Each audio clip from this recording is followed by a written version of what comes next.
Earlier this week, the 49ers owner Jed York spoke with the media and called Brock Purdy a top 10 quarterback, and also spoke Brock Purdy's inevitable contract extension. And here's his quote.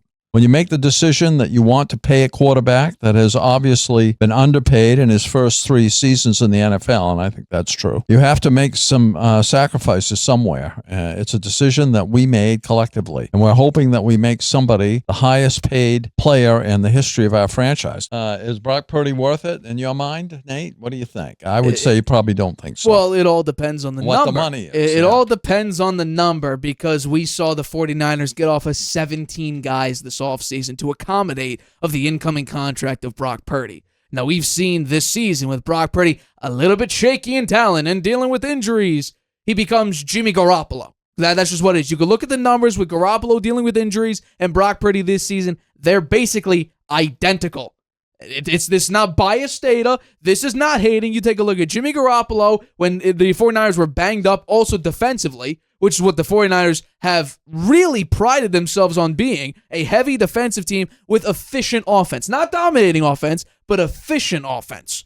And basically, Brock Purdy and Jimmy Garoppolo were one of the same statistically, and actually Jimmy Garoppolo had a better record under that current scenario.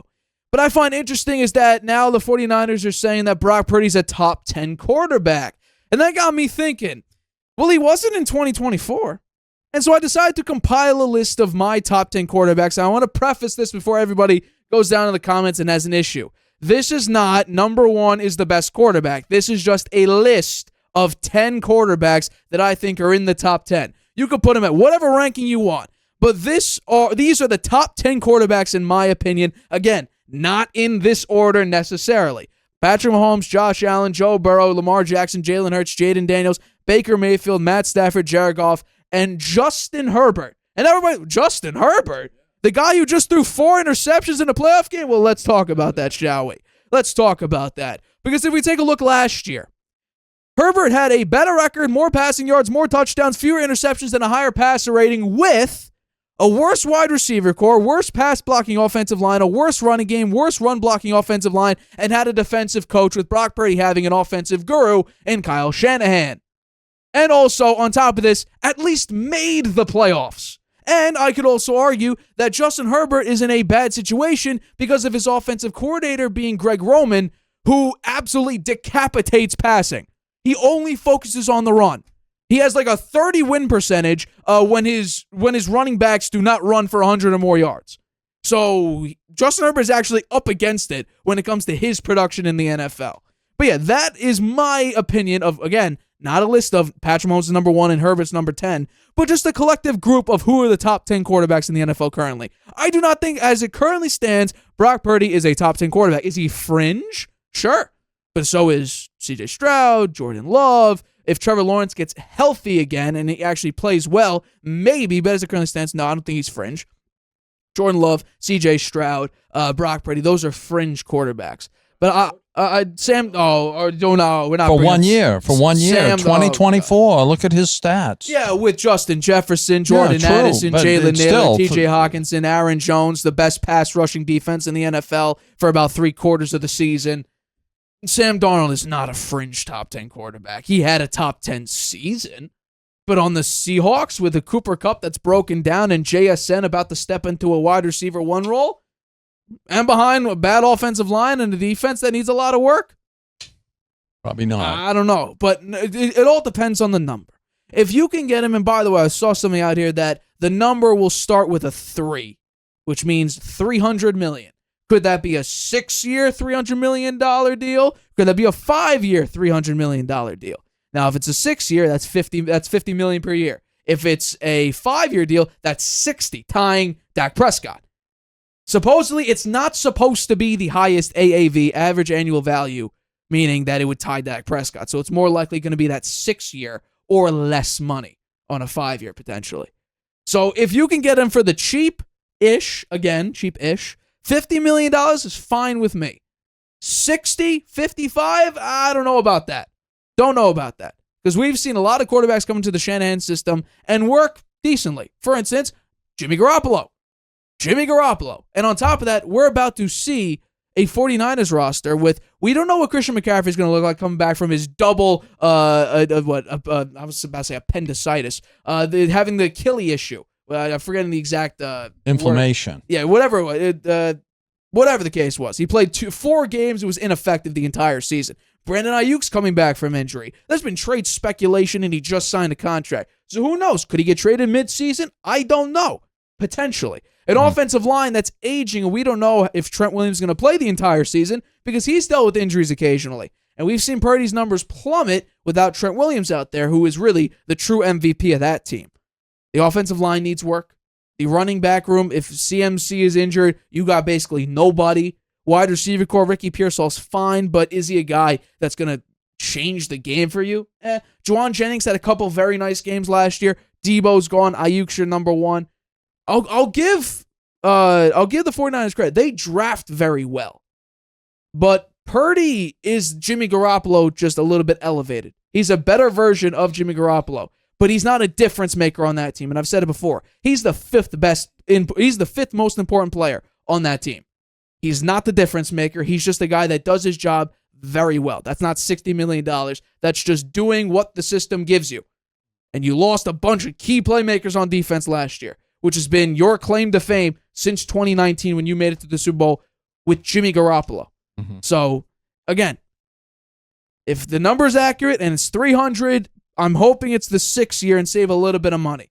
Because paying him $60 million a year, you need to build around him. You have to. That's something with Brock. You have to build around him. Because is he Lamar Jackson, Jalen Hurts in mobility? No. Does he have the arm of a Josh Allen, Justin Herbert, Mahomes? No. Is he an elevated quarterback in arm talent? Yes. Is he extremely smart? Yeah, accurate, precise with his throws, reading well? Yes. But he also said recently that 40% of the time, he can't even see because the offensive linemen are too tall. That's great for negotiation, by the way. I'm sure the 49ers are bringing that up. But yeah, no. Well, maybe he'll wear some elevator shoes. It all depends on the price for me. Yeah. So okay. Well, you just mentioned they also released 17 of their players. So they're, Brock Purdy gets a big contract. He got to have as much around him as he's had in the past. Can he be a big enough difference maker to offset some of that? I question that. The question, as we've both been and you've been debating here and analyzing, is he worth it?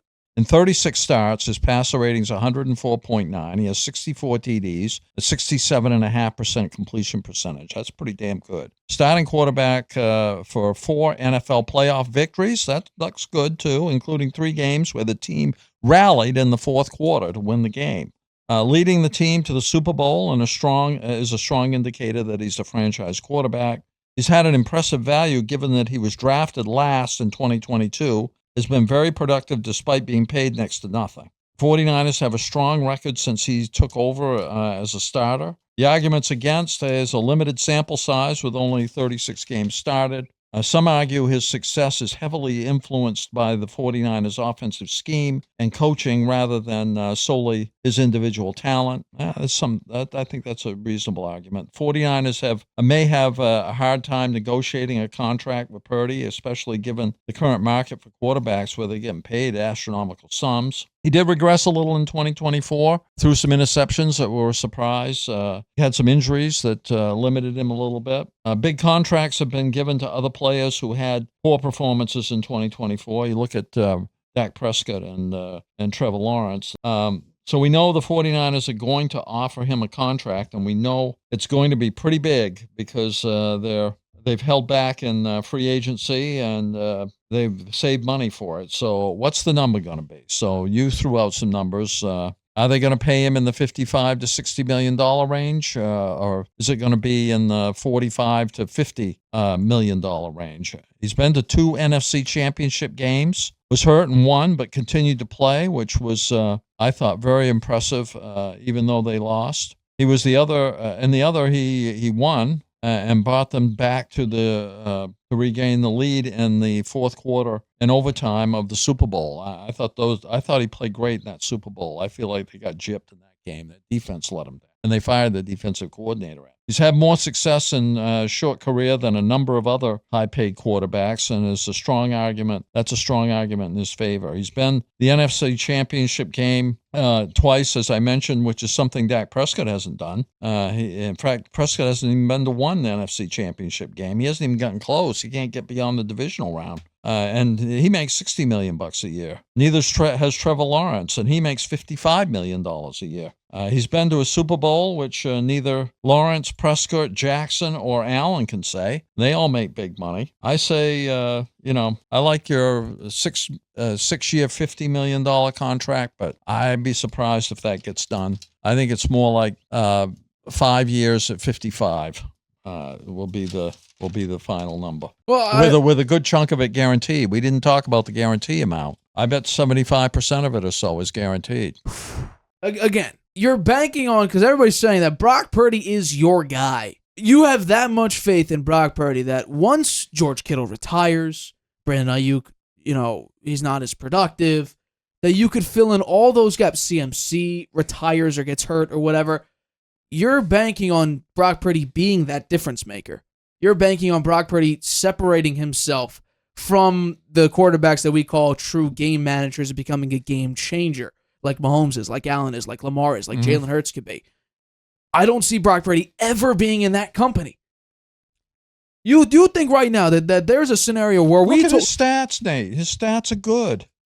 His stats are really good. Again, he was hurt in 2024. I always get told a lot of players matter. around him were hurt in 2024 as well. Okay. I mean, you look at what he's done. 104.9 passer rating, 64 TDs, and almost 68% completion percentage, and 36 starts. That's not bad. With what has been the deepest team in the NFL since 2019. We take a look at every single roster, and what we go to is who's the best team when it comes to true depth, and we've always talked about the 49ers. Every single time. Maybe we talked about the Bucs in the first year with Tom Brady. Maybe we talk about the Eagles nowadays.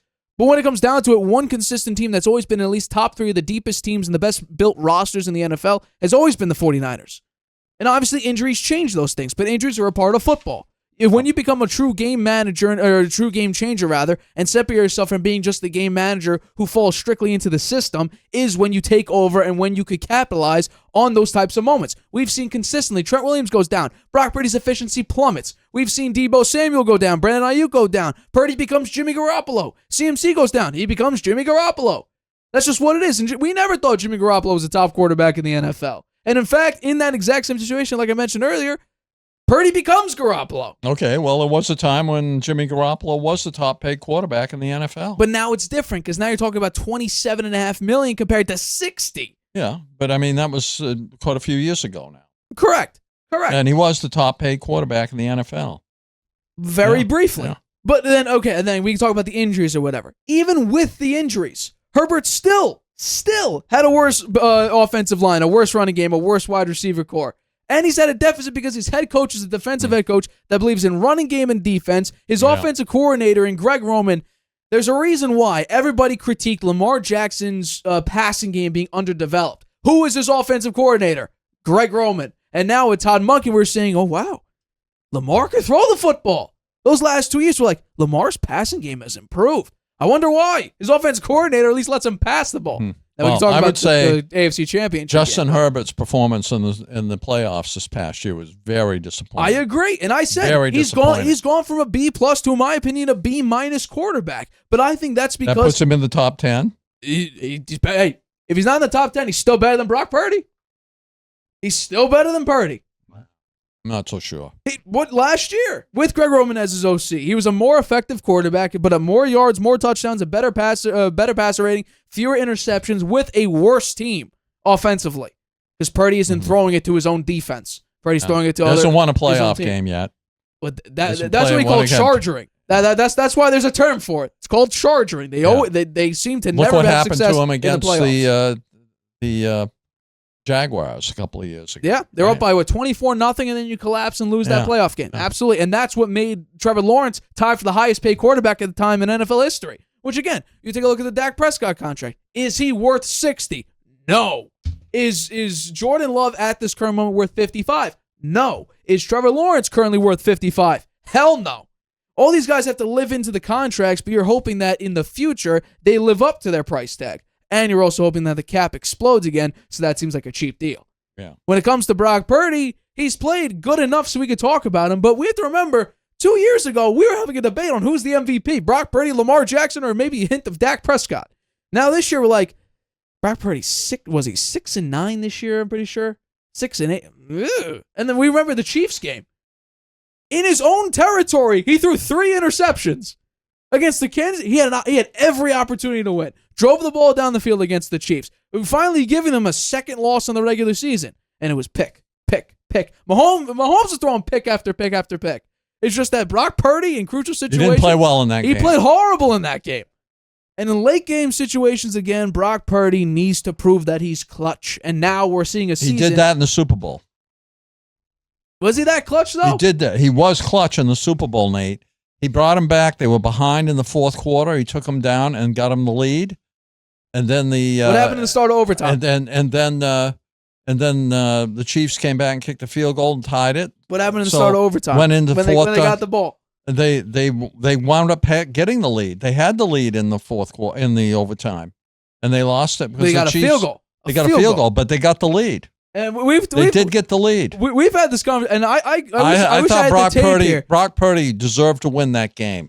The defense let him down.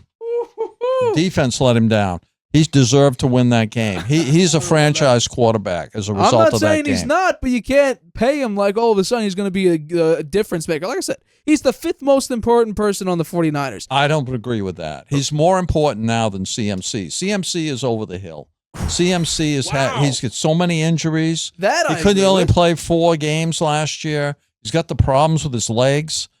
He's going to be a shadow, I think, of what he's been. And I feel bad about that because I like him a lot, and he's had some great years, but he gets hurt, and he's got a lot of mileage on him, and it shows. So I think Brock Purdy is a more important player than he is for the 49ers now. And Brandon Ayuk, he's coming back off a bad knee injury. They've even talked about wanting to trade him. So I don't know. George Kittle is good, and he'll be serviceable, and they need to get him a contract. You look at Trent Williams; he's old now. You know whether will he still have the gas in the tank MVP this year? of the 49ers. Yeah. So I think it's mostly on Brock Purdy. Yeah. And who's the running back going to be? CMC. CMC's your guy right now. Yeah, I question whether he'll be durable enough to last the whole season. Well, that was a big thing, and even when they traded for him, that was the big question mark. And he was healthy for 1 full season. Yeah. But now here's my question to you. So I said that there's 5, and here are my 5. Potentially 6. Shanahan, Trent Williams, Nick Bosa, CMC, Ayuk, or Kittle, depending on how much you value. Last year, Kittle was the highest pass rating when targeted to, so that's always a good sign, and he's a phenomenal blocker as well. And then Purdy. So Shanahan doesn't play, Nate. He's the coach. But is he on the 49ers? He is, but he's the coach. I'd take him out of the mix. He's a system that made Jimmy Garoppolo a Super Bowl but he's a decision maker, a leader of the team from the sidelines. That's pretty important. He's not out there on the field, right? But you think Purdy would have this level of success with an Urban Meyer, whoever else you have on that list? You've got to put Shanahan ahead of them because I have him number 1. Yeah, he's number 1. Yeah, for any of those guys. Correct. That's why he's number 1 on my list. Yeah. Because he is the head coach. He's the one that operates it. He draws to the plays. He calls the plays. He is the 49ers system. That's why you take a look at some of these Shanahan trees, and you look at, oh, my God, they're great coaches. Oh, well, they're learning from Shanahan. That's just the way it is. Mm-hmm.